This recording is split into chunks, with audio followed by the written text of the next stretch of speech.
जब आपका एक करीबी दोस्त आपका दुश्मन बन जाता है तो उससे ज्यादा घातक दूसरा कोई और नहीं होता है, दूसरा और कुछ हो ही नहीं सकता है। यही सब कुछ हमें देखने को मिल रहा है इन दिनों दिल्ली की पॉलिटिक्स में। हम सब ने ये देखा कि दिल्ली में सीएम पद की वोट टेकिंग सेरेमनी चल रही थी और उस सेरेमनी से अरविंद केजरीवाल जी और आतिशी मार्लेना जी और आम आदमी पार्टी के प्रमुख नेतागण गायब थे, नदारद थे। इनका ये कदम, इनका ये स्टेप सबको ये अच्छे से दिखाता है कि इनका लोकतंत्र पे, डेमोक्रेसी पे कितना भरोसा है। यही है उनका डेमोक्रेसी पे भरोसा। इस ओथ टेकिंग सेरेमनी में एक घटना ऐसी घटी जिसने सबका ध्यान अपनी ओर आकर्षित किया और वो घटना थी स्वाति मालीवाल जी की वजह से। जी हाँ, आम आदमी पार्टी की तरफ से राज्यसभा सांसद स्वाति मालीवाल जी उस ओथ टेकिंग सेरेमनी में प्रेजेंट थी। उसके बाद उनका रेखा गुप्ता जी के साथ एक ब्रीफ 101, एक ब्रीफ इंटरेक्शन चर्चा का केंद्र बन गया, चर्चा का सेंटर बन गया और वो क्लिप खूब वायरल भी हुई। Have a look.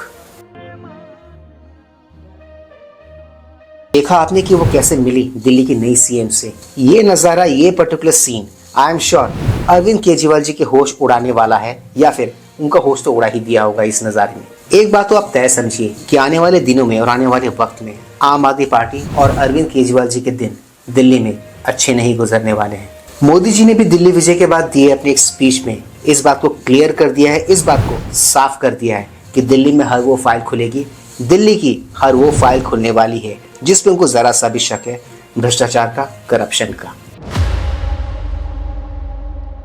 Please like, share, subscribe our YouTube channel ताकि हम ऐसे कंटेंट्स बनाते रहें। ऑलराइट दोस्तों, let's go back to the topic then. माननीय रेखा गुप्ता जी ने 20 फरवरी 2025 को सीएम पद की शपथ ली। इस घटना के अलावा एक और घटना थी जिसने सबका ध्यान अपनी ओर खींचा, सबका ध्यान अपनी ओर आकर्षित किया, और वो थी आम आदमी पार्टी की तरफ से राज्यसभा सांसद स्वाति मालीवाल जी की उनके साथ एक ब्रीफ सी मुलाकात, एक छोटी सी मीटिंग।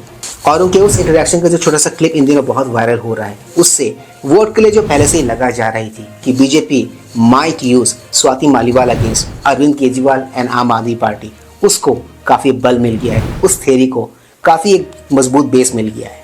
एक करीबी दोस्त आपका सिर्फ दोस्त ही नहीं, राजदार भी होता है। आपके भी कुछ दोस्त तो ऐसे ही होंगे जिनको आपकी कई सारे सीक्रेट्स के बारे में पता होगा, राइट? आपकी कई सारी बातें वो ऐसी जानते होंगे जो नॉर्मल लोग शायद न जानते हो। अरविंद केजरीवाल जी इज नो एक्सेप्शन, क्योंकि इनके केस में स्वाति मालीवाल जी वो पर्सन है, वो इंसान है जो अरविंद केजरीवाल जी को इन एंड आउट अच्छे से जानती है, क्योंकि ये उनके साथ तब से थी जब आम आदमी पार्टी फॉर्म भी नहीं हुई थी, अपने अस्तित्व में भी नहीं आई थी। सीएम रेखा गुप्ता जी के साथ हुए अपनी मुलाकात के बाद उन्होंने मीडिया के साथ एक छोटा सा इंटरेक्शन किया और उस इंटरेक्शन में उन्होंने कई हिंट दिए, उन्होंने कई सारी ऐसी बातें कही जिसको सुन के ये बात तो कंफर्म है कि आने वाले दिन केजरीवाल जी और आम आदमी पार्टी पर भारी पड़ने वाले हैं। तो पेश है आज के इस ब्लॉग में उनके उसी छोटे से इंटरेक्शन का एक छोटा सा अंश मेरे साथ। 3, 2, 1।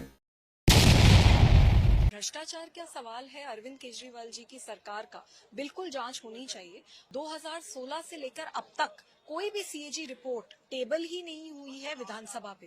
ये बहुत शर्म की बात है, क्योंकि हम जब सरकार में आए थे तो जन लोकपाल की मांग लेके सरकार में आए थे, तो जन लोकपाल बनाना तो बहुत दूर की बात है, यहाँ तक कि सीएजी की जो रिपोर्ट्स होती हैं, जो टेबल होनी होती है, वो तक टेबल नहीं हुई है।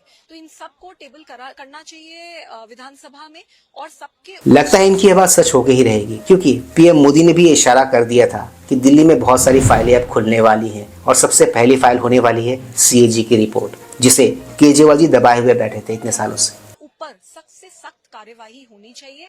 काफी इमोशनल मोमेंट है मेरे लिए, क्योंकि इसी जगह पे रामलीला मैदान में हमने अन्ना आंदोलन, इतना बड़ा आंदोलन लड़ा था। मैं इंडिया अगेंस्ट करप्शन की भी कोर कमेटी की मेंबर थी, मुश्किल से 20 लोग थे उसमें, और तब से लेकर आज तक जो हमने संघर्ष करा वो अरविंद केजरीवाल जी की पर्सनल महत्वाकांक्षाएं और घमंड के चक्कर में कहीं ना कहीं चकनाचूर हो रहा है, और ये ठीक नहीं। अरविंद केजरीवाल जी एक बहुत ही महत्वाकांक्षी, एक बहुत ही एम्बिशियस इंसान है, एक बहुत ही एम्बिशियस पॉलिटिशियन है। आपको शायद ये बात जानकर शौक लगेगा कि वो इस देश का प्रधानमंत्री बनने का ख्वाब तक देख रहे थे। देखो, एक बात तो है जिस बात से इनकार नहीं किया जा सकता कि महत्वाकांक्षी इंसान और एम्बिशियस इंसान और साथ में अगर वो पॉलिटिशियन भी हो, एक बहुत ही डेडली कॉम्बिनेशन बन जाता है। ये लोग सत्ता के लिए, पावर के लिए किसी भी हद तक जा सकते हैं। और अब आप उन डॉट्स को कनेक्ट करो जहां पर केजरीवाल जी के करीबी ने उनके पीएम बनने की बात कही थी, एक नए देश की, राइट? उसी को लिंक करो आप पन्नू के उस कमेंट से कि उन्होंने अरविंद केजरीवाल जी और आम आदमी पार्टी को फंड किया था इन इलेक्शंस में। लोकसभा में। एनीवेज, अरविंद केजरीवाल जी के साथ जो होना है वो तो होगा ही, वो हमें आने वाले वक्त में पता चल ही जाएगा। आज के इस ब्लॉग में सिर्फ इतना ही। मैं मिलूंगा आप सबके साथ अपने अगले ब्लॉग में। And yes, do not forget to like share subscribe my YouTube channel. इससे हमें शक्ति मिलती है, इससे हमें ताकत मिलती है और इससे हमें मोटिवेशन मिलती है। कीप स्माइलिंग दोस्तों।